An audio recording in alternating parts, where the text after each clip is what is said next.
Christian Metaphysics. Introduction. You've been taught to look upward, to search the skies, the churches, the saints, the stars, waiting for a savior to descend, waiting for someone to tell you who you are. But what if the one you've been waiting for?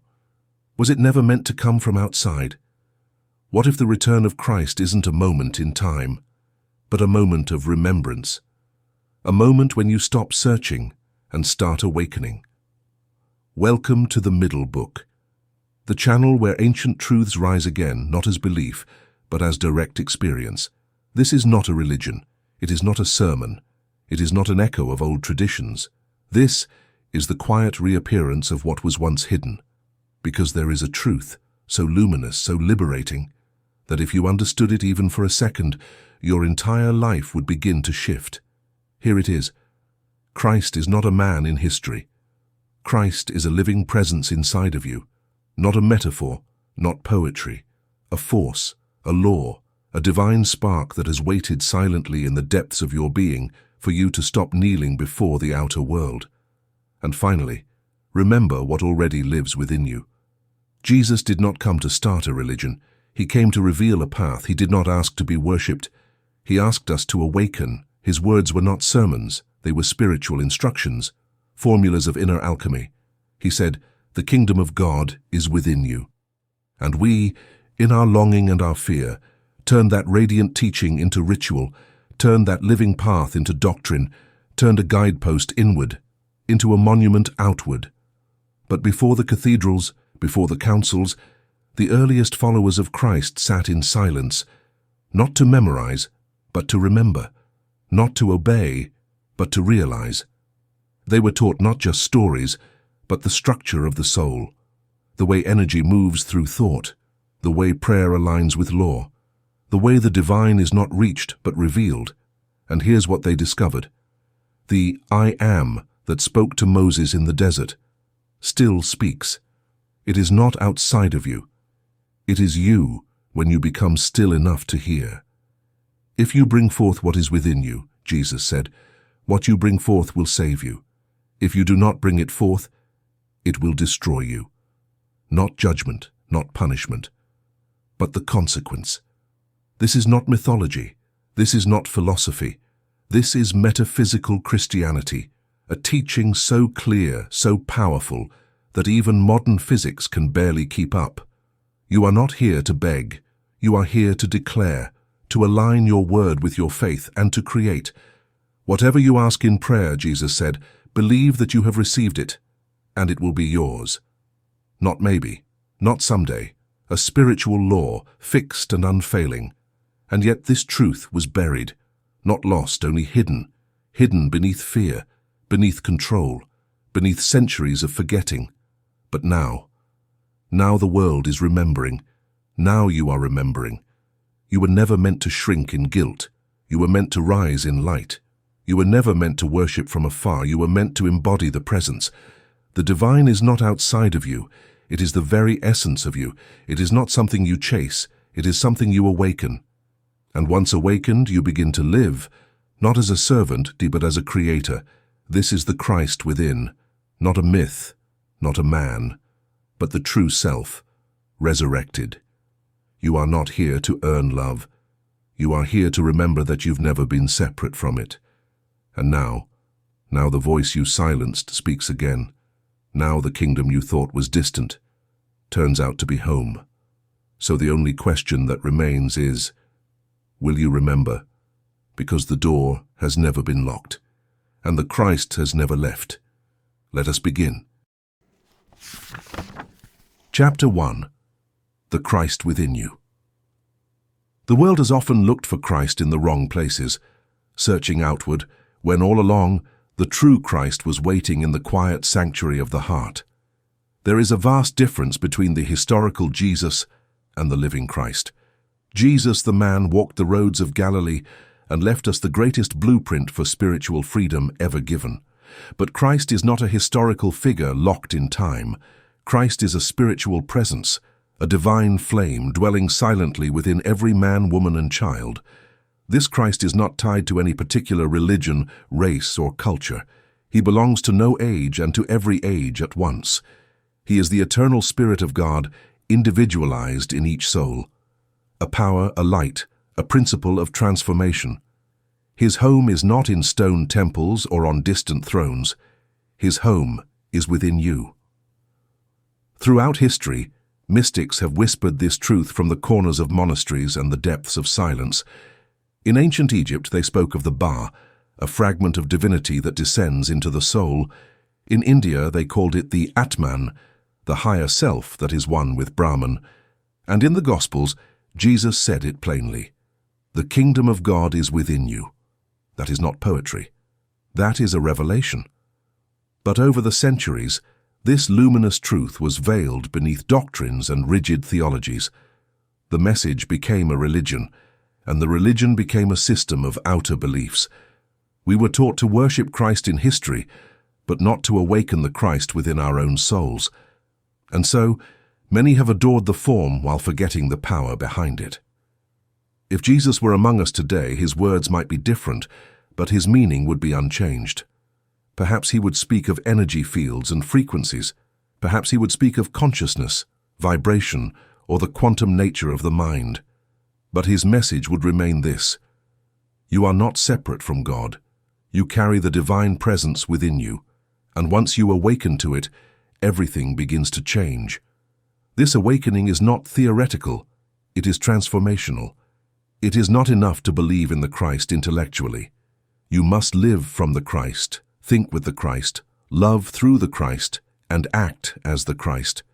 You must let the false self fall away, the self that fears, that doubts, that clings to limitation. Only then can the light of God emerge from within you, and when it does not come with thunder. It comes in stillness. The birth of Christ is not a date on the calendar. It is an inner event, a spiritual quickening. It happens in the moment you silence the noise of the world and feel the flame of the divine spark to life inside you. Mystics from all traditions have experienced this. St. John of the Cross called it the dark night of the soul, where the ego dissolves and the light begins to shine. St. Teresa of Avila spoke of the inner castle and said that in the deepest chamber, the Christ burns like a living fire. Rumi, the great Sufi poet, described it as the friend who lives in the depths of your heart, always waiting for your return. This Christ is not an idea, it is a state of being. When you begin to live from it, fear vanishes, lack disappears. You no longer grasp or plead or strive. You simply become what you already are, a being filled with the very presence of God. And yet, this journey is not always easy. The path to awakening is a kind of dying, not of the body but of the illusion. You must die to who you think you are to become who you truly are. The cross is not a symbol of punishment. It is a doorway. It represents the meeting of time and eternity, of matter and spirit, where the soul finally surrenders its false identity and becomes a light in the world. In a desert cave centuries ago, a monk wrote, "The Christ is not in the temple, nor on the cross, nor in the books of men. The Christ is in you, and you will find him when your mind grows still and your heart begins to burn." This is the message we must recover. The purpose of life is not to wait for salvation. It is to awaken the Christ that has never left you. When you enter the silence, when you release your fear, when you begin to see with the eyes of the soul, you will hear him. Not in words, but in truth. Not in thunder, but in peace. And when you do, you will know. The Christ has never been far. Christ has always been within you. Chapter 2. The creative power of the spoken word. The greatest creative force in your life is not your effort, it is not your background, it is not even your intelligence. It is your word. The Bible tells us that, "In the beginning was the Word." That word was not mere sound, it was power, vibration, divine decree. When God said, "Let there be light," he was not suggesting light, he was not requesting it, he was declaring it into existence. That same creative principle lives within you today. The spoken word, especially when charged with faith and conviction, is the very mechanism through which your world is formed. Your thoughts may shape the inner blueprint, but it is your word that sets the design into motion. Jesus taught this power repeatedly. His words were not tentative. He didn't say, "If it's God's will, perhaps you'll be healed." He said, "Rise and walk." He said, "Be clean." He said, "Your faith has made you whole." These were not requests. They were spiritual decrees backed by unwavering certainty. When he taught, "Whatever you ask for in prayer, believe that you have received it, and it will be yours," he was not issuing a hopeful guideline. He was describing a law of the universe, a law as real as gravity, as dependable as sunrise. This law is simple. What you affirm with faith, you will manifest. The problem is, most people use this law unconsciously. They affirm lack, limitation, fear, and failure, and then wonder why their lives seem chained to struggle. But if you say daily, "I have nothing, I am nothing, life is against me," then your word becomes your prison. You are not reporting the facts, you are building the walls. There is an old story of a blind beggar who sat outside the temple in the days of Jesus. Each day he repeated the same words, "Have mercy, I am nothing, I have nothing." And so it was. His voice created his condition, not because he was being punished, but because he was unknowingly applying divine law in reverse. When Jesus encountered him, he did not indulge in the man's misery. He did not ask him to list his afflictions. He said simply, "Go, your faith has healed you." That is the power of the spoken word, when it is joined to the faith of spiritual understanding. Faith, as Jesus taught it, is not a mood, it is not a feeling, it is not even hope. Faith is spiritual certainty, a knowing beyond appearances, a declaration that what you hold in consciousness is already yours in the invisible, and soon to appear in the visible. When you declare with that kind of inner conviction, your word becomes creative fire. This is what the ancient mystics of every culture knew. In Egypt, priests whispered words they called formulas of life. In India, mantras were repeated to align the soul with universal harmony. The Hebrew name of God was not spoken lightly, because they understood that the vibration of the word was sacred and potent. Jesus knew all of this, but he gave it to us plainly. He said, "If you have faith the size of a mustard seed, you will say to this mountain, 'Move,' and it will move." He did not say, "Pray that God might move it." He said, "Say to it," because he understood that the word, backed by faith, activates creation. The early Gnostic texts went further. In the Gospel of Thomas, Jesus says, "Let the one who seeks continue seeking until he finds. When he finds, he will be troubled. When he is troubled, he will marvel, and he will rule over all." This is the spiritual process. First, you seek truth. Then, truth shakes the very foundation of your illusions. But once you rise above them, you realize your power, you marvel, and you begin to rule over your inner world. Because life is not happening to you. Life is responding to you. The universe is not judging you. It is reflecting you. Every word you speak is a seed. Every belief you affirm is a blueprint. What you continue to declare with certainty will return to you as form, as condition, as reality. That is why Jesus never taught resignation. He taught affirmation. He taught us to speak the truth of spirit over the evidence of sense. Because your word is not small, it is not powerless, it is an echo of the original command that created the cosmos. Let there be light. And perhaps that command was never finished. Perhaps each time you declare with faith, "I am free, I am healed, I am whole, I am one with God," you are continuing the original act of creation. You are speaking your universe into form. The question is not whether this power is real. The question is, how will you use it? What will your word build today? Chapter 3. The Sacred Power of I Am. There is no statement more powerful in the universe than these two words, I am. The entire structure of reality rests upon them. The whole mechanism of creation moves through them, and the destiny of your life, yes, yours, is shaped by what you attach to them. In the book of Exodus, when Moses asked God, "Who shall I say sent me?" the answer was not a name in the human sense. It was a truth, a revelation. God said, "I am that I am," not I was, not I will be. But I am, pure being, timeless without limitation or condition, not a distant ruler in the clouds, but the living presence of existence itself. This was not merely an answer, it was a key. The ancients knew this, the Egyptian priests, the Hebrew mystics, the sages of India, and the seers of every great tradition. They understood that sound was not just communication, it was creation. To name something was to give it life, to declare it was to give it form. And above all names one stood alone, vibrating with infinite power, I am.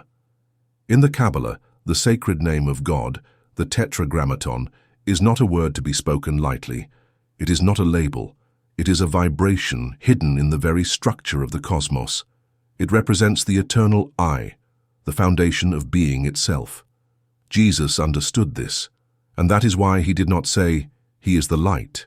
He said, "I am the light of the world," not, "There is a way," but "I am the way, the truth, and the life." He was not speaking from his personality. He was speaking from the divine identity that exists in all of us.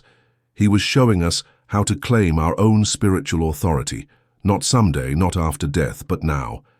Every time you say, "I am," you are making a declaration to the universe. You are telling life who you are and how it should treat you. So be careful, be conscious, because your word is law. If you say, "I am tired, I am unlucky, I am weak," you are not simply describing how you feel, you are reinforcing it. But when you say, "I am strong, I am guided, I am one with God," you awaken the truth that has always lived within you. You are not creating something from nothing, you are remembering what has been true all along. In the Gnostic texts, Jesus teaches, if you say to the mountain, "Move," it will move. Not because the words are magical, but because the one who understands I am speaks from unity with the source, not from separation. There is a beautiful story told in the ancient Sufi tradition. A man spent his life searching for enlightenment. He fasted, wandered deserts, meditated in silence, but he always felt just out of reach. One day, a wise elder stopped him and said, "Everything you are searching for is already inside you, but you keep calling yourself by names that don't belong to you." The man was confused, so the elder asked, "Tell me, who are you?" The seeker replied, "I am a scholar, a son of—" The elder interrupted, "No. Who are you without your past, your titles, your history?" Silence fell. In that moment, the man understood. He was not the story. He was the presence behind it. This is what Jesus meant when he said, "Before Abraham was, I am." He was not claiming age. He was revealing the essence. He was not bound by time. He was anchored in eternal consciousness. You are more than a personality. You are more than a biography. You are the I am presence clothed in flesh, sent here to remember yourself. And here's the great secret. The world you live in is shaped by what you say after those two words. If you say, "I am not enough," the universe aligns with your belief. If you say, "I am guided by divine wisdom," that guidance begins to unfold. If you say, "I am broken," life reflects that story back to you. If you say, "I am whole," healing begins at once. The power does not lie in the phrase alone. It lies in the consciousness behind it.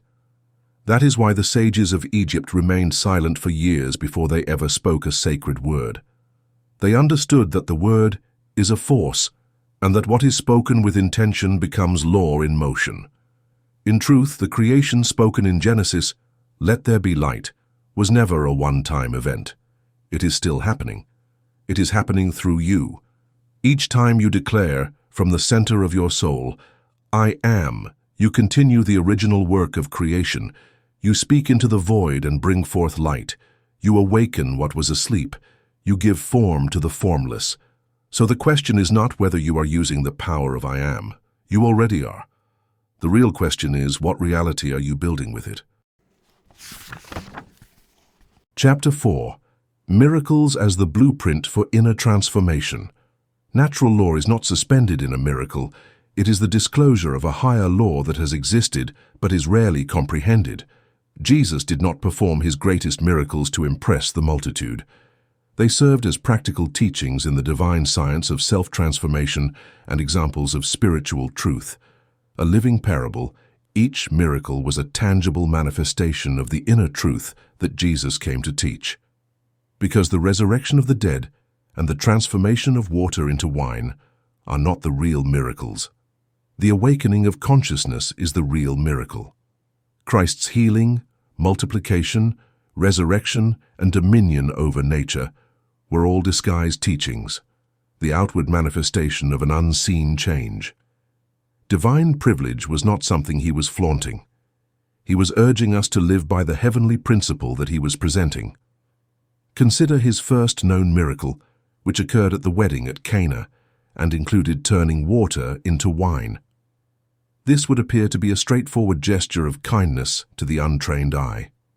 On a spiritual level, however, it is a potent representation of transmutation, the raising of the commonplace to the sacred. Water represents the raw, unformed substance of life, the neutral energy of the universe before it is directed by conscious intent. Wine, on the other hand, symbolizes refined spirit, joy, and divine essence. Jesus wasn't merely supplying drinks. He was revealing that you have the power to lift the mundane into the miraculous, to raise your consciousness from limitation to abundance, from matter to spirit. And what about the moment when Jesus walked upon the waters? He was not defying gravity for spectacle. He was showing spiritual mastery over emotional chaos. In Scripture, water often symbolizes the subconscious mind, shifting, deep, unstable. It reflects our fears, our doubts, our shifting moods and unseen habits. To walk on water is to rise above fear, to become so centered in truth that even the storms of life cannot drown you. Peter, as you may remember, stepped out in faith, but began to sink the moment he doubted.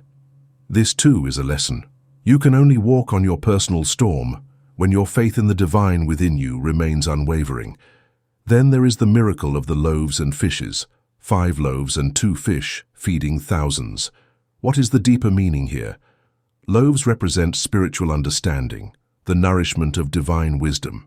Fish have long symbolized intuition and inner guidance, especially in early Christian mysticism.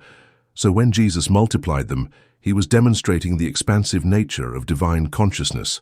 When you begin to awaken, your inner light expands, and what once seemed small becomes more than enough. It was never about feeding stomachs alone. It was about feeding souls. Those who were ready to receive were given more than information. They were given revelation. This is why in the early days of Christianity, the fish became a sacred symbol, not just to identify fellow believers, but to represent the hidden food of the soul, available only to those with eyes to see and ears to hear. And finally, we come to the miracle of Lazarus. Here we see the clearest blueprint for spiritual resurrection. Lazarus had been dead for 4 days, his body decaying, his spirit seemingly gone. And yet Jesus did not plead with the heavens. He did not request permission from a distant deity. He said only this, "Lazarus, come forth." He commanded life from the place of divine certainty, not because he was separate from us, but because he understood the principle that life is never truly gone. It only sleeps beneath the illusion of separation. This miracle reveals a truth many have forgotten. Even when you feel dead inside, buried in failure or guilt or fear, there is always a way back to life. There is always a voice within you that can say, "Come forth." The resurrection of Lazarus is the resurrection of the soul, from numbness to awareness, from defeat to dominion. The ancient alchemists said, "Solvet coagula," dissolve and reform. This is the essence of the spiritual path. You must allow the old self to dissolve, the self made of fear, limitation, and false identity. And in its place, you allow the Christ self to emerge, reborn in light and power. This is what Jesus was modeling in every miracle, not magic, not a mystery. Metaphysical law in motion. He was showing us the steps of inner transformation, from ignorance to illumination, from blindness to sight, from death to life. In one forgotten monastery, a monk once wrote, "The true miracle is not changing the world, it is changing how you see it. For the one who sees with eyes of truth finds gold where others see dust, finds life where others see death." And perhaps that is the greatest miracle of all, that through the Christ within you can see the world as it truly is, a field of divine possibilities, waiting only for your faith to awaken it. Chapter 5. Mary Magdalene and the Forgotten Flame. The real treasure of spiritual truth has never been found in cathedrals or official titles. It has always lived in the quiet places, in hearts prepared to listen, in souls ready to see beyond appearances. Throughout history, those most attuned to the divine have not always worn robes or sat on thrones. Often, they were the ones overlooked, silenced, or misunderstood. One such soul was Mary Magdalene. The world knows her name, but it does not know her light. In the traditional Gospels, her presence flickers at the edges of the story. She is described as a follower of Jesus, one who stood at the cross and was the first to witness the resurrection. But in the texts that history tried to bury, in the lost Gospels and ancient scrolls, a different Magdalene emerges. One not simply devoted, but deeply awakened. In the Gospel of Mary, one of those forgotten writings, she is portrayed as a confidant, a spiritual equal. While the other disciples doubted and feared, she remained clear. When Peter questioned her authority, she did not argue. She spoke with certainty, and it was said that Jesus gave her teachings too profound to share with the many. She was not a student of the outer world. She was a living vessel of the inner word. The early Gnostic Christians referred to her as the companion of the Redeemer. But not in the earthly sense. She was his spiritual counterpart, the embodiment of the feminine face of divine wisdom, the intuitive, receptive, interior knowing that sees what logic cannot. Every true teaching contains this balance. The masculine initiates, but the feminine reveals. The masculine declares the word, but the feminine gives it depth, and without both, the full truth cannot be born. Mary Magdalene was not merely a woman among men. She was the other half of the message, a mirror to Christ's light, a guardian of mysteries that could not yet be spoken aloud. Jesus himself acknowledged this. One forgotten story, preserved in ancient fragments, tells of a time when the disciples questioned whether women should be allowed into the deeper mysteries. Jesus, smiling, replied, "While you debate who is worthy, she has already entered the kingdom." He was not speaking of geography. He was speaking of consciousness. The kingdom of God is not a place in the sky. It is a state of realization, and Mary had found it, not through doctrine, but through direct inner experience. It is said that after the crucifixion, when the outer movement had shattered, Mary did not retreat. She carried the living flame to distant lands, perhaps to Gaul, where even today old tales whisper of a woman who spoke of God in ways the Roman Church did not recognize. In those early years, there were entire communities who revered her, not as a saint of sorrow, but as a teacher of light. They remembered her not as a follower, but as one who embodied the Christ consciousness, and who guarded the key to the inner teachings. So what became of her legacy? Was it accidentally lost? Or did those who wished to make Christ's teaching a strict institution find it simply too potent, too spiritually liberating? That profound truth is never proclaimed to the masses, which the ancient mystics understood to be crucial. It waits for the seeker whose heart is prepared, concealed in plain sight. Epistles were not written by Mary. She wasn't a church builder. The reality was what she lived. She opened a door for others by doing this. There is a saying, carved into the stone of an old monastery, "Do not seek the truth in temples of stone or in the mouths of men. The truth is where silence breathes, and the Christ awakens." And Mary, it says, still stands at the threshold, not as a forgotten figure of the past, but as a symbol of what waits within us all. She holds the key, not in her hand, but in her being. And perhaps the key was never lost. Perhaps it was always within us, waiting for us to remember how to use it. Chapter 6. Revelation and the Path of Spiritual Awakening. The word apocalypse has terrified generations. It has been preached from pulpits as the wrath of God, the end of the world, the moment when darkness finally swallows the earth. But none of that is true. The word apocalypse does not mean destruction. It means revelation. It means the lifting of the veil, the dissolving of illusion. It is not the end of creation, but the beginning of clarity. When John of Patmos wrote his mysterious vision, filled with dragons, trumpets, and horsemen, he was not penning a horror story. He was encoding a spiritual map, a blueprint for the soul's return to truth. The apocalypse is not about fire falling from the sky. It is about the fire that rises within, to burn away everything false, everything small, everything afraid. Because you cannot rise into light while still clinging to illusion.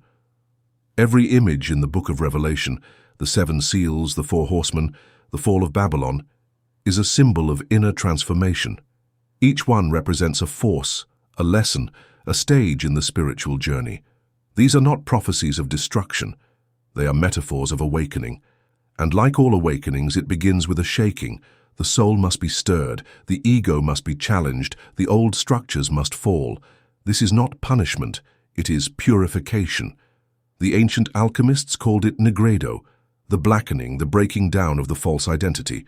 Before gold can emerge, lead must dissolve. Before light can shine, the shadows must be brought to the surface and seen for what they are. Illusions. Babylon in this vision is not a city on a map. It is the ego, that voice in your mind that says, I am separate, I must control, I must be safe. Its fall is not a tragedy, it is liberation. One old story tells of a seeker who came to his teacher and said, I want the truth, I want to awaken. The teacher asked, Are you willing to lose everything you believe about yourself? The seeker hesitated. I'm willing, if the truth is beautiful. The teacher shook his head and said, The truth will burn you, it will destroy your illusions, but when the fire is done, what remains is what has always been. This is the real apocalypse, not the end of the world, but the end of falsehood. When the 4 horsemen ride, they are not the heralds of doom. They are agents of change, forces that dissolve what no longer serves the soul. They are the storms before the dawn. They are the tests that strip away fear and reveal your eternal self beneath. And the dragon that rises to devour the woman clothed in the sun, that dragon is the final temptation, the last desperate attempt of the lower self to cling to control as you move closer to the light. But the woman is not defeated. She is carried to safety, sheltered by divine protection. She is the soul awakening, the divine feminine within, the light of consciousness that no darkness can extinguish. This is the promise. Those who endure the fire of transformation will be lifted to a higher state of being, not because they are lucky, but because they are willing.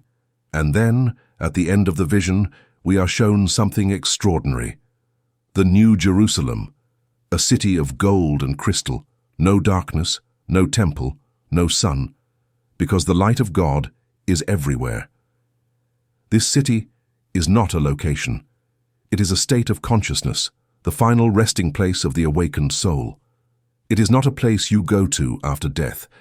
It is a realm you enter through awakening, through surrender, through love. The Gnostic sages taught that all of creation is a journey of descent and return. The soul forgets itself.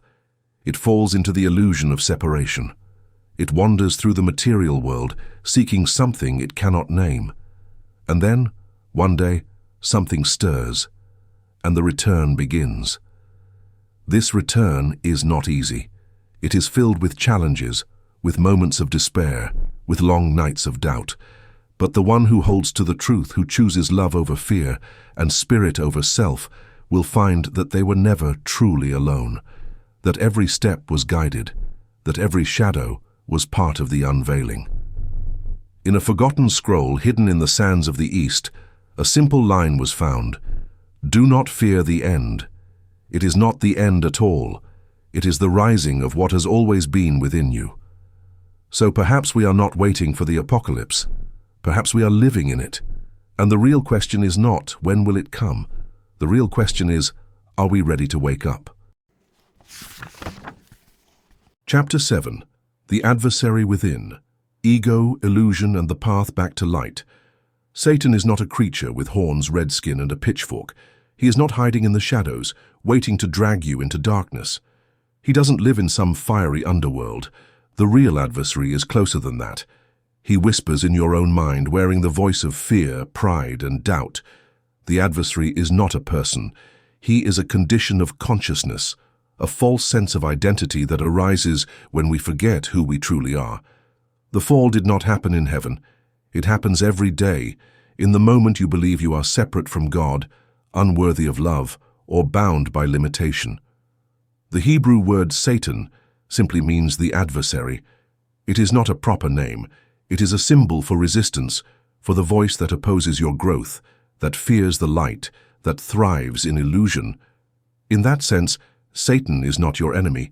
He is the mirror that reveals whether you have remembered your source or forgotten it. In the Gospel accounts, when Jesus is led into the wilderness, he does not battle a red demon with glowing eyes. He faces the voice of temptation, subtle, internal, psychological. If you are the Son of God, turn these stones into bread. Throw yourself from the temple, and the angels will catch you. Bow before me, and all of this shall be yours. What is he being tempted with? Not evil, but ego, the hunger for validation, control, recognition, and worldly power. Yet Jesus does not fight these temptations. He does not argue. He sees through them. He meets illusion with truth. He does not deny the ego exists, but he refuses to let it lead. This is the key. You are not called to wage war against your ego. You are called to recognize it, to reveal it, and to restore it to its rightful place, not as master, but as servant. The ego itself is not evil. It is simply a tool.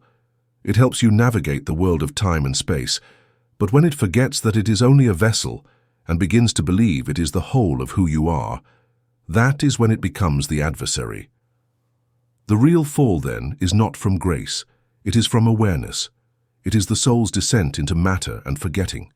It is the loss of the memory that you are light, you are eternal, you are one with the divine. There is an ancient teaching found in the hidden writings of the desert sages. It tells of the soul passing through 7 gates before entering the world, each gate clothing it in a veil, the veil of identity, the veil of desire, the veil of fear, the veil of separation. By the time the soul arrives on earth, it has forgotten where it came from. It thinks it is a body. It thinks it is alone. It thinks it must fight to survive. That is the real fall. And what then is salvation? It is not a rescue. It is a remembrance. To be saved is to wake up from the dream, to see that what you thought was an enemy was only your shadow. It is to remember that you are not a broken creature crawling toward heaven. You are a divine being who never left it. In Hermetic philosophy, they say, evil is good seen through the lens of fear. There are not 2 powers in this universe, only one power expressing at different frequencies. At its lowest, it appears as fear, pride, and control. At its highest, it becomes love, wisdom, and divine creation. You do not destroy this power. You transmute it, you raise it, you reclaim it. There's a powerful warning in an old Kabbalistic manuscript. He who fears the adversary gives him strength. He who denies him walks blind. Only he who sees the shadow for what it is and walks through it into the light becomes truly free. So perhaps Satan was never at war with God. Perhaps he was never cast out, but only forgotten. Perhaps the adversary was always just you, at a lower vibration. And when you look into the mirror, when you face the voice of fear, doubt, and limitation, the only question that remains is, what will you see? Chapter 8, 6666, The Number of Forgetfulness and the Awakening Beyond Matter. Of all the symbols found in the pages of Scripture, few have inspired more fear than the number 6666. It has been called the mark of the beast, the sign of the Antichrist, the seal of doom. People have trembled at its sight, avoiding it on receipts, license plates, and even street addresses. But fear, as always, is the veil that hides understanding. Because in truth, 6 and 66 is not a curse. It is a message. The book of Revelation does not say it is the number of the devil. It says it is the number of man. Not of some dark overlord, but of the human condition. Man, when he forgets who he is, when he sinks fully into the illusion of material life and believes that is all there is. This number is not evil. It is a symbol of incompleteness, of the soul that has not yet remembered its source. In sacred numerology, the number 6 has always represented that which is unfinished, bound to the world of form. It stands one step short of 7, the number of wholeness, spiritual rest, and divine perfection. To repeat 6 3 times, 6666, is to be caught in the cycle of materialism, ego, and separation. It is not the mark of a monster. It is the echo of the unawakened self. The ancient alchemists understood this well. They wrote of matter in its rawest form, the prima materia, as the beast. Not because it was evil, but because it had not yet been refined. It was the body without soul, the form without light, the shell without spirit. 66666 is the soul asleep. It is consciousness confined to the senses. It is the life lived from fear, survival, and separation. There is an old Gnostic tale that tells that, in the beginning, man was made of fire, not flesh. He had no weight, no fear, no hunger. He moved in harmony with divine order, radiant and free. But the architects of the material world, figures of myth representing the laws of form and duality, fashioned clay bodies for him and whispered a lie. You will rule this world, but you will never return home. And so began the descent into forgetfulness. Man traded light for form, fire for flesh, eternity for time. And 666 became the seal of his exile. But here is the truth that religion often forgot. The exile is not punishment. It is a challenge. You were not sent here to suffer. You were sent here to remember, to lift the dense into the divine, to transform the body into a vessel of light. In the Kabbalistic tree of life, the lowest sphere is Malkuth, the kingdom of earth, form, and fragmentation. It is the place where spirit is most deeply hidden, where man sees himself as a number, a role, a body. But even here, the spark remains. Even here, the soul waits to rise. 666 is not your destiny. It is your starting point. And there is another number 777 spoken of by the ancient sages. Where 666 is man lost in matter, 777 is man who has remembered, man who has transmuted ego into service, form into function, and self into self. The 777 is the symbol of spiritual mastery, when thought, word, and action align with divine intention. It is the number of the awakened soul, living not apart from the world, but redeeming it from within. The perfected man does not escape matter. He spiritualizes it. He walks through the same streets as everyone else, but sees with new eyes. He speaks with the same voice, but his words are filled with light. He moves through the same world, but his consciousness transforms it wherever he goes. So maybe the question was never, who is the beast? Maybe the real question is, how do we awaken from its dream? The answer lies not in rejection, but in recognition. Not in fear, but in faith. Not in condemning the body, but in remembering the soul within it. Because the prison was never the flesh. It was the belief that the flesh is all you are, and the key was never far away. It has always been in your hands, in your mind, in your next thought, in the words you speak when you say, I am more than this, I am spirit. Chapter 9. Baptism, Crucifixion, and Resurrection, the inner passage to illumination. To be born into the world is one thing. To awaken to who you really are, that is something else entirely. Throughout the ages, the great spiritual traditions have known a truth that goes far deeper than outer religion. That the soul must undergo a sacred passage, a descent, a death, and a rising again, before it can remember its divine origin. In Christianity, this journey is beautifully symbolized by 3 pivotal events: baptism, crucifixion, resurrection. These are not mere historical occurrences. They are not meant to be observed from a distance. They are living symbols, inner thresholds that each soul must eventually pass through. Baptism, the surrender of the old self. When Jesus stepped into the Jordan River, he was not simply participating in a public ritual. He was demonstrating the first step in the soul's awakening, the release of the false self. Water has always symbolized transformation. From the Ganges to the Nile, from the oceans of the East to the sacred rivers of the Essenes, water was never about cleanliness. It was about rebirth. To be baptized is to let go of who you think you are. It is to surrender the illusions you've gathered, the masks, the roles, the fears, and to step into a state where something new can emerge. When the voice from heaven said, "This is my beloved Son in whom I am well pleased," it wasn't announcing a change in Jesus' identity. It was confirming a recognition. The soul had remembered itself. Every spiritual seeker must reach this point. The point at which they say, "I release my story, I release my past, I am ready to be made new." That is baptism. And it is only the beginning. Crucifixion, the sacrifice of the ego. The cross is one of the most misunderstood symbols in the world. It is not merely a representation of suffering, it is the ultimate blueprint for transformation. To be crucified, metaphysically, is to allow the ego to die. It is the moment where everything you have clung to is stripped away, and you are left suspended, between heaven and earth, between who you were and who you are becoming. This is the dark night of the soul, the silence before the storm breaks, and yet it is sacred. In ancient Egypt, Osiris was torn apart before being made whole again. In Norse mythology, Odin hung from the world tree for 9 days to receive wisdom, and in the Gospels Jesus opened his arms and released his final words, "Father, into thy hands I commend my spirit." That was not surrender to death. That was freedom. The hands, symbols of divine power, received the spirit as it let go of all resistance. This is not about punishment. It is about transcendence, and every soul that seeks the light must come to this crossroad.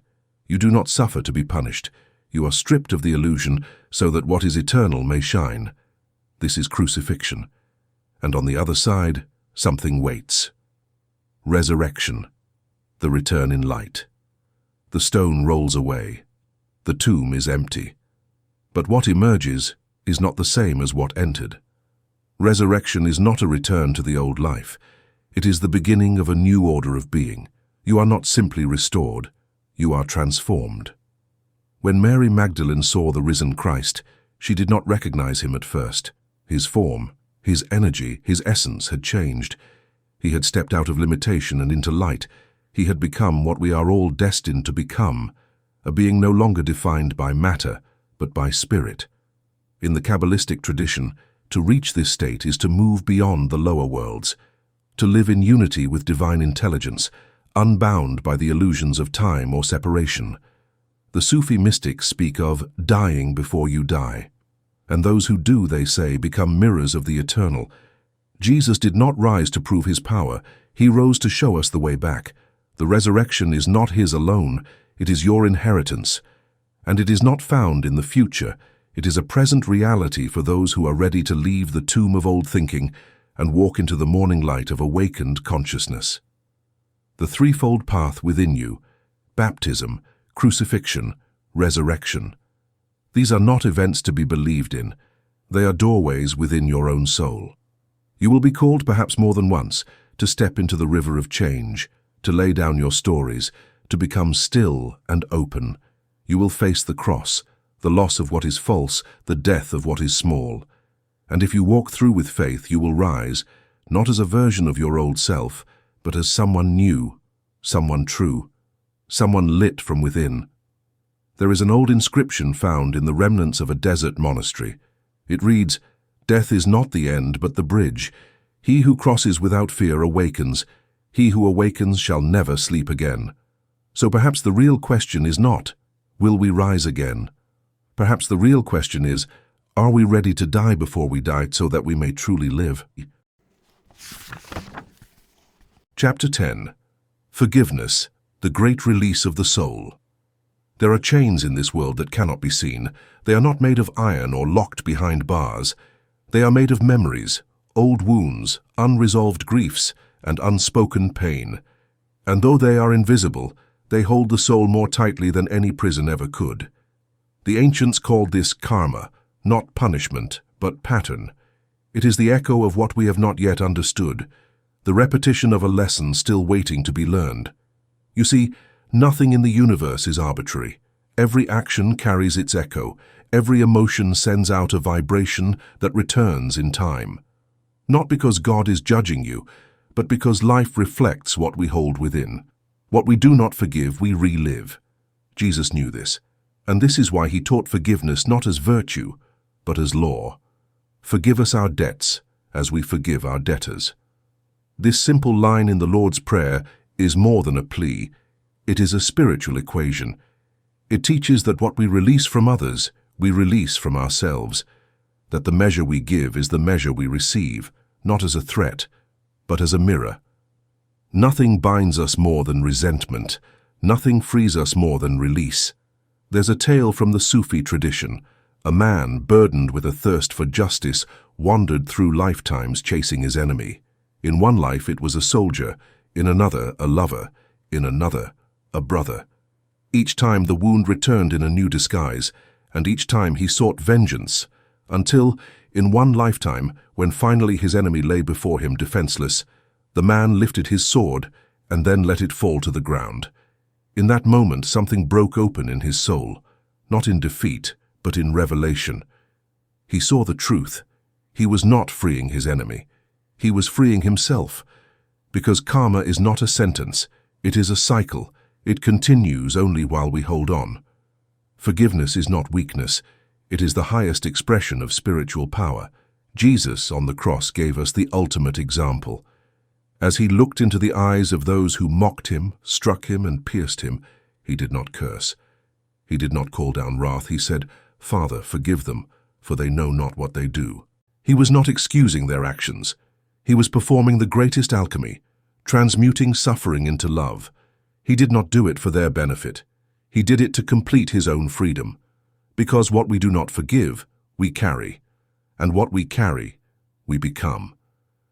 There are teachings, quiet ones, hidden in esoteric traditions, that say every person who wounds you has been with you before, that every deep betrayal is part of a larger story, not to justify the pain, but to reveal its purpose. Each encounter is an invitation. Will you harden your heart or will you release the burden? When someone wounds you, you are given a sacred choice. You may bind yourself tighter to the wound, or you may liberate your soul through forgiveness. To forgive is not to say what you did was right. To forgive is to say, I will not let what you did define my future. It is to release the vibration of pain so that it does not echo through your days. You do not need to forget. You need only to stop carrying the weight. There is a story from a mountain monastery. An old teacher, near death, called his students to his side. He said, I have made mistakes, I have been hurt, I have caused hurt. But before I leave this world, I ask for only one thing, let me go free. And with his final breath, he whispered, nothing binds me. I am at peace. It is said that his body vanished like smoke, and that his soul never returned to the wheel of birth and death. Maybe that is what heaven really is, not a place but a state of absolute release, a heart so light it needs no body to hold it. And maybe the only question that remains is, how much longer do we want to carry what no longer serves us? Chapter 11. The Second Coming. A collective awakening of the Christ within. For centuries, humanity has looked to the skies, waiting, hoping, believing that one day the heavens would open and a radiant figure would descend, robed in light and glory, to save the world from itself. This promise has comforted many hearts, especially in times of darkness. But like all true spiritual teachings, its meaning is far deeper than it first appears. The second coming of Christ is not about a man stepping down from the clouds. It is about the Christ awakening in every soul on earth. Jesus himself gave us this truth plainly, but few have truly heard it. The kingdom of God comes not with observation, neither shall they say, Lo here or Lo there. For behold, the kingdom of God is within you. If the kingdom is within, then so too must be the Christ. If the return is not external, then it must be internal.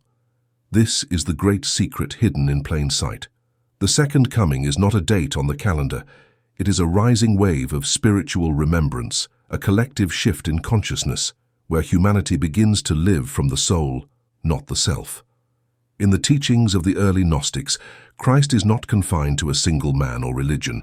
He is a cosmic principle, the light of divine intelligence within all beings. Jesus, as a person, embodied it fully. But Christ is eternal, universal, and awaits recognition in every heart. This is why in the Gospel of Thomas we hear, "When you make the inner like the outer, and the outer like the inner, then you shall enter the kingdom." This is not symbolic poetry. It is a metaphysical instruction. The Christ appears not to us, but through us, the moment we align with that inner light. One awakened soul begins a ripple that awakens others. Consciousness is contagious. As one candle lights another, the flame spreads, not through preaching but through presence. And this idea is not unique to Christianity. In Hinduism, the sages speak of a time when humanity will transition from the Dark Age, Kali Yuga, into the Age of Truth, Satya Yuga.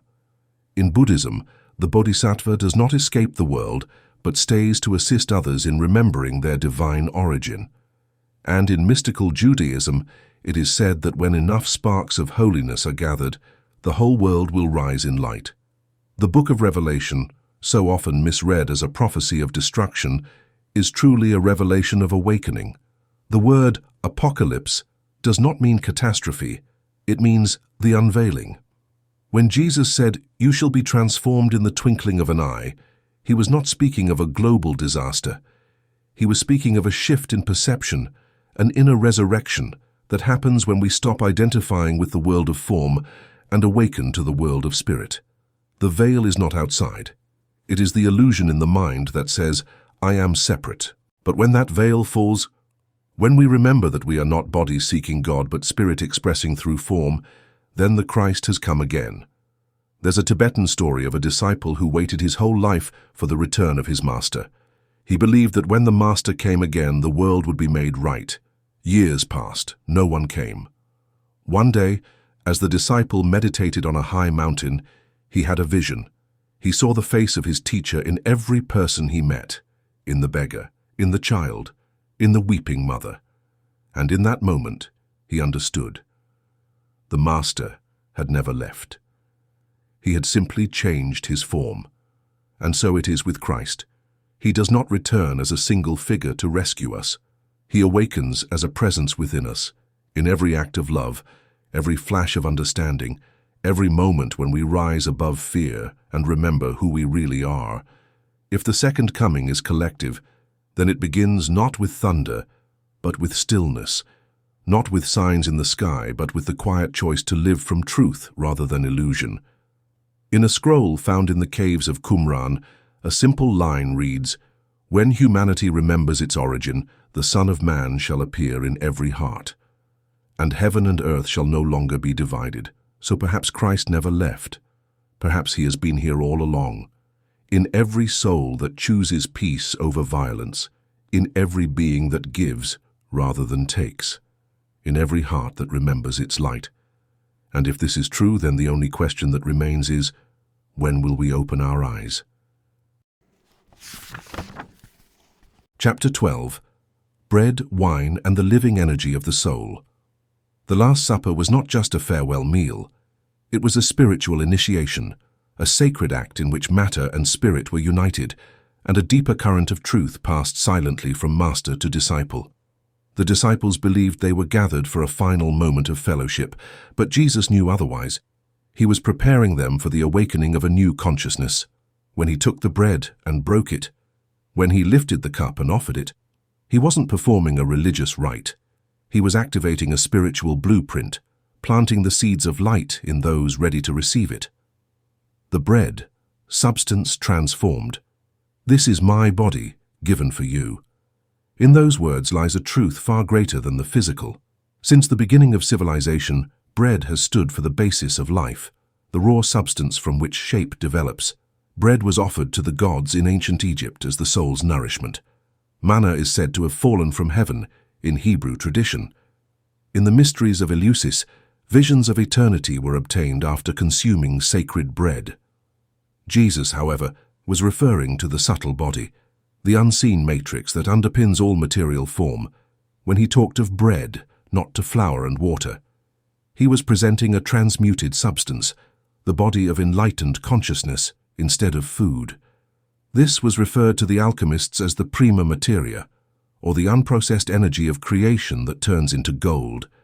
Jesus was presenting the gold in the form of bread that is dazzling rather than ordinary. Eating this bread mindfully means embracing the transformational journey. It is to say, I am ready to let my old structure dissolve. I am ready to be made new. The wine, spirit in motion. This is my blood, poured out for many. Wine, like fire, has long been a symbol of inner transfiguration. In the mystical traditions of many lands, wine is not a beverage, it is a current, a fire, a flowing essence that elevates the soul beyond the limitations of the rational mind. In the Dionysian rites of Greece, wine was consumed to step beyond time and enter ecstasy. In Kabbalah, wine represents the energy descending from the higher worlds, spirit entering matter. When Jesus offered the cup, he was not giving his literal blood. He was offering vital force, his own spiritual vibration, poured into the vessel of the moment. To drink of that cup was to receive a frequency, an imprint of awakened energy. The Gnostic texts say that Jesus whispered, "If you drink from my cup, you will drink the hidden knowledge. If you eat from my bread, you will not taste death." What does this mean? It means the true nourishment is vibrational. It is not the wheat or the wine, it is the energy behind the gesture. The alchemy of awakening.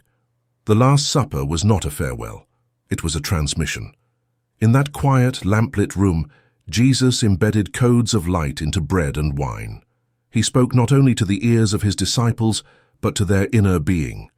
The bread was structure, the wine was flow. Together they formed the sacred fusion, the marriage of body and spirit, the alignment of form with divine purpose. This was not about ritual, it was about realignment. In Eastern traditions, this same principle is seen in prasad, food blessed by a holy man, believed to carry the vibration of the enlightened. In Sufism, the master breathes onto the seeker, transferring illumination in silence. Jesus was doing exactly this. He was programming consciousness. And though the disciples could not yet understand, something within them had changed. They had received the energy. They had been marked, not outwardly, but inwardly, by the presence of the Christ. The supper that never ended. Long after the Ascension, those same disciples gathered in secret. They broke bread and shared wine, not to mourn, but to reconnect, not to remember the past, but to rekindle the flame. They knew that something sacred happened when the body, bread, and the spirit, wine, were honored together. They understood that to eat and drink in this way was to align themselves with the Christ within. There is an inscription from a forgotten monastery that says, "When the bread is pure, it becomes light. When the wine is understood, it becomes fire. He who unites them is no longer asleep." Perhaps the Last Supper never truly ended. Perhaps it continues, each time a soul awakens to the light it carries, each time we eat and drink, not out of habit, but in conscious union with the spirit of life. And perhaps the only question now is, are we ready to receive the bread that transforms? Are we ready to drink the wine that awakens? Chapter 13. Prayer, Meditation, and the Inner Reunion with the Source. There is a silence that is not emptiness. There is a stillness that is not absence. And there is a voice that can only be heard when all other voices have faded away. In that place, within you, not beyond you, God waits. We have been taught to pray as if God were somewhere else, as if the heavens needed to be persuaded, or as if holiness lived in stone temples or ancient texts. But the great teachers of every age have whispered the same truth. The source is not far. It is nearer than your breath. When Jesus said, "Enter into your closet and shut the door," he was not speaking of wood and hinges. He meant the inner sanctuary, the quiet chamber of the soul, hidden behind the noise of thought where spirit still speaks in perfect peace. The Essenes rose at dawn, facing the rising sun, not to worship the light outside, but to awaken the light within. The desert monks pursued the prayer of silence, where every breath became a communion. The Sufi dervishes spun in ecstasy until the self dissolved, and only the divine remained. But what then is prayer? And what is meditation? Prayer, the creative word of the soul. Prayer is not begging. It is not a plea from the weak to the strong. Prayer, rightly understood, is alignment. To pray is not to ask for what is missing. It is to recognize what is already present. When Jesus taught, "Thy will be done," he was not surrendering to fate. He was aligning with perfect harmony. He knew that the will of God is not arbitrary, but order itself, the rhythm of love behind all life. In truth, prayer is not for God. It is for you. It tunes the mind to truth. It speaks the word that shapes experience.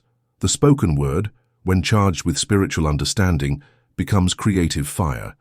This is why in the Hebrew tradition, the name of God was never spoken lightly. It was not a name, it was a vibration, a sacred resonance too holy for casual lips. In the East, the sound Om echoes the same idea, the primal sound, the divine hum, the energy that sustains all things. And Jesus, in the Lost Gospels, says, "Ask without fear, and it shall be given. Speak with certainty, and it shall come to pass." To pray is to declare from the Spirit. It is not repetition, it is revelation. When your life becomes the prayer, when every word and every silence flows from truth, you are no longer a seeker. You are a creator in communion with the infinite. Meditation, the return to the source. If prayer is the soul speaking, then meditation is the soul listening. To meditate is to enter the vast stillness that lies beneath every thought. It is to step behind the curtain of the mind and remember what has always been. The early Christians called it hesychia, the pursuit of interior silence. The Hindu sages sat for hours in stillness, shedding every illusion until only pure awareness remained. The Taoist masters taught that the more one empties, the more one reflects the eternal flow. Jesus himself withdrew to deserts, mountains, and lonely places, not to escape, but to commune. He knew that the noise of the world must be silenced so that the still small voice within could rise. Meditation is not an escape. It is homecoming. There is a legend from Tibet of a mountain so still that even the wind does not make a sound, and it is said that those who climb to its summit hear things words cannot express. But you need not climb mountains. The silence you seek is already inside you. It waits behind the last breath, the final thought, the surrender of control. And in that stillness, God speaks, not in sentences, not in language, but in vibration, in knowing, in light. Union, the living bridge between the finite and the infinite. Prayer and meditation are not opposites. They are two wings of the same bird. Prayer lifts, meditation receives. Together they form the bridge between the human and the divine. Even your breath contains the secret. To inhale is to receive. To exhale is to offer. And between them is the rhythm of the universe. Every breath, a reminder that spirit flows through you. Every breath, a sacred act of remembering. There is a scroll, preserved in silence for centuries on Mount Athos.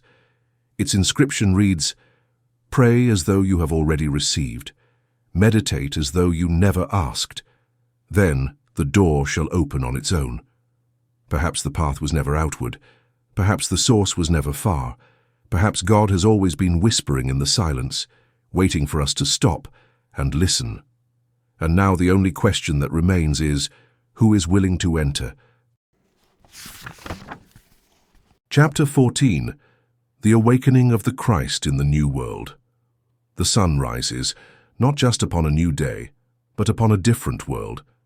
Everything we once thought unshakable, our systems, beliefs, and structures, is quietly dissolving. Yet, this is not the end.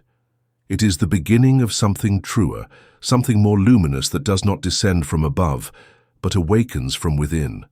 The Christ is not returning as a man stepping down from the clouds. The Christ is awakening inside humanity, not as a figure of history, but as a living presence in every soul. We are not waiting for a savior from the sky.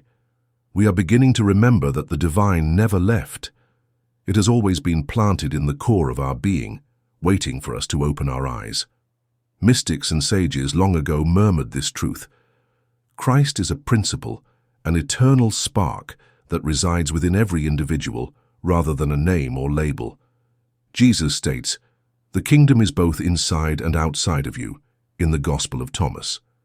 You will recognize yourself and understand that you are the living Father's sons when you get to know yourselves. These aren't poetic words. The directions are straightforward. Our purpose is not to worship a far-off God. Our mission is to awaken the Christ inside of us. Yet for so long, we waited. We looked toward the heavens, expecting the world to be changed from the outside. But the truth was always much closer. It is here, now, in us. In this new world, the inner fire is being stirred. The ancient prophecies spoke of the end of time, not the end of earth, but the end of illusion. The era of fear, separation, and soul-deep forgetfulness is reaching its close. We are witnessing the quiet crumbling of the old mindsets, and through those cracks, something sacred is emerging. What was long hidden is now stepping into the light. The apocalypse is not the collapse of creation, it is the great unveiling. And in the midst of this shift, the Christ consciousness rises in hearts no longer ruled by fear. Other wisdom traditions saw this moment too. The Vedas spoke of a golden age in which man would no longer see himself as separate, but as one with all things. The Buddhists described Maitreya, the Buddha of the future, not as a single being, but as a collective flowering of enlightenment across humanity. Jesus himself said, "I am the vine, you are the branches." This was not the voice of a Messiah seeking worshippers, it was a call to awaken to oneness. When the Christ fully awakens in us, old divisions will lose their grip. The boundaries of creed, race, and nation will fade in the face of something infinitely larger, the recognition that the divine belongs to no one people and no one faith. It is the essence of all. There is a tale from the Sufi tradition. A man spent his life waiting for the Redeemer. He refused to fully live, believing that any day now the heavens would open and the world would be healed. One night, he dreamed of a blinding light. A voice spoke to him and asked, "Why do you wait?" Trembling, the man answered, "Because I was told the Christ would return." The voice, gentle and bright, replied, "Then look." He turned toward a lake of crystal, and there, in the reflection, he saw himself, not as he had known, but shining, radiant, transformed. And in that moment he understood. The Redeemer had already come. He had only to see. The Christ is not coming with clouds or armies or trumpets of fire. The Christ is already being born in the soul of the child who sees the world with wonder, in the woman who no longer believes in boundaries between hearts, in the man who leaves his fear behind and walks forward with courage. The second coming is not an event. It is a rising tide of awareness, and it has already begun. There is a practice that can help you see this truth with your own eyes. You don't need a special setting or any tools. Only your attention and your willingness to see differently. Choose an ordinary place, your workplace, a street, your home. Then pause, close your eyes, breathe deeply 3 times. With each breath, allow yourself to grow still. Then open your eyes again, but this time let your gaze be new. Look not with judgment, but as if the Christ within you were looking through your eyes. See the divine in every face, especially the ones you normally pass without noticing. Sense it in the stillness of objects, in the trees, in the buildings. Listen to people as if the voice of God were hidden behind their words, testing your recognition. What changes when you see it this way? Does the world seem gentler? Do you notice light where before there was only shadow? Does peace arise in the silence? Carry this gaze with you, not constantly, but at chosen moments. While walking, while speaking, while witnessing something you once ignored. Christ has never been absent. It is only that the world has been covered in a veil of forgetfulness. But once you choose to see with the eyes of truth, that veil begins to lift. Jesus said, "Split the wood, and I am there. according to the Gnostic Gospels. You will find me if you lift the stone. He is not concealed. He is present, within you, in everything. Will he return is no longer the question. Will you have the courage to see? That is the true question, the true